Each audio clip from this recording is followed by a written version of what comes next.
درود دوستان گرامی، برنامه سرخط خبرها را از استودیوی مرکزی رادیوی آزادی پیشنهادی شما میکنیم و ما در چند دقیقه بعدی شما را با سرخط موضوعهای اصلی برنامه اخبار آزادی شناس میکنیم.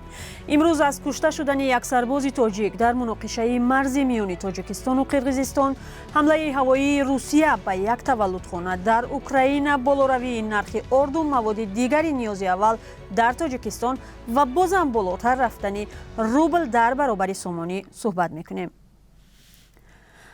بنا به گفته ساکنان و مقامات شهر اسفره، صبح امروز در نتیجه تیراندازی در یک دهه چارکوه در مرز با قرقیزستان یک سرحدبان تاجیک کشته شده است و یک نفر دیگر جراحت برداشته است. مقامات و ساکنان میگویند که حادثه هنگام عوض کردن نوبتداری پاسبانان مرز تاجیکستان رخ داده است و سرباز تاجیک در جای حادثه هلاک شده است.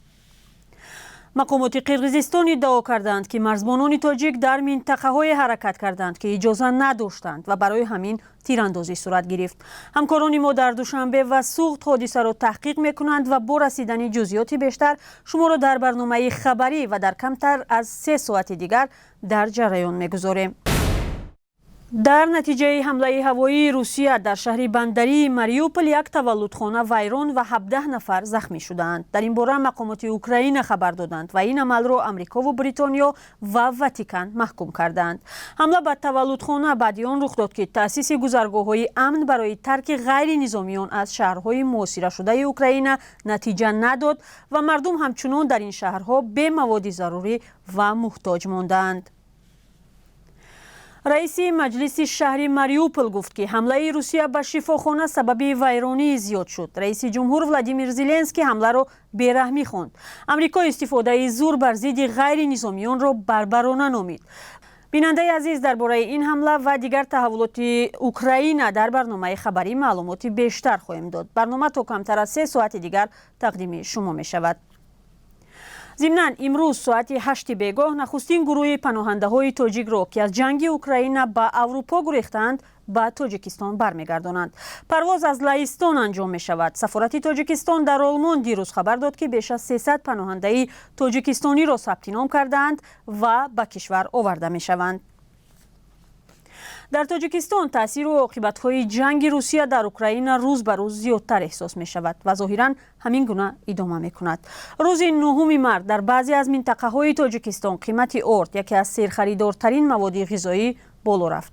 خبرنگاران رادیوی آزادی و ساکنان میگویند که بعضی از ارد فروشی ها در خود را بستند چون به آنها اجازه نمیدهند با قیمت بلند ارد فروشند.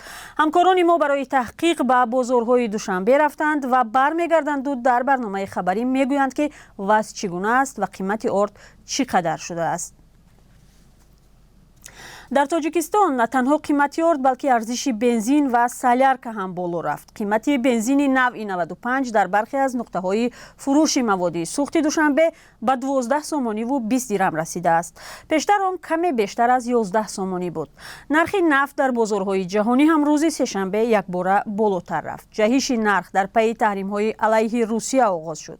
ضمناً معلومات بیشتر را درباره نرخ مواد سوخت در بازارهای جهانی در گزارش همکاران ما در برنامه اخبار آزادی دریافت خواهید کرد. برنامه همطوری می‌دانید بعد از 3 ساعت دیگر تقدیم شما می شود.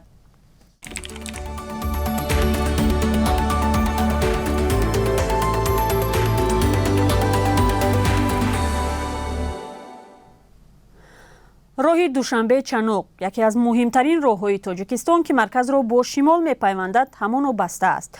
شرکت ایرس متصدی نگاه‌بینی را صبح امروز گفت تلاش دارند راه را از برف و ترماپاک و برای حرکت باز کنند. حالا معلوم نیست راه کی باز می‌شود. شام دیروز در پی ترما و برفریزی راه چنوق دوشنبه بسته شد و رانندگان و مسافران زیاد در راه بند ماندند. و حالا از موضوع میگویم که درباره‌اش بسیار میپرسید و با دقت پیگیری میکنید. قرب رسمی روبل روسی که دیروز 99 سومانی تعیین شده بود، امروز 10 سومانی بالا رفت. 1000 рубли руси расман имрӯз ба 109 сомонӣ расид. Нархи расмии $1 имрӯз ҳамчун дирӯз 13 сомонӣ муқаррар шудааст ва 1 евро ба 14 сомониву 31 дирам баробар аст. ёдовар мешавем ин қурби расмӣ аст ва дар бонкҳои тиҷоратӣ арзиши рублу доллар дар баробари сомонӣ фарқ мекунад. имрӯз дар ин бонкҳо 1000 рублро 94 сомониву 50 дирам ва арзиши $1 13 сомониву 30 дирам таъин кардаанд. инҷо сархати хабарҳоро ба поён мебарем ва баъд аз 3 соати дигар, соати 17 ба вақти душанбе ва соати 15 ба вақти Москав дар барномаи ахбор шуморо интизорем.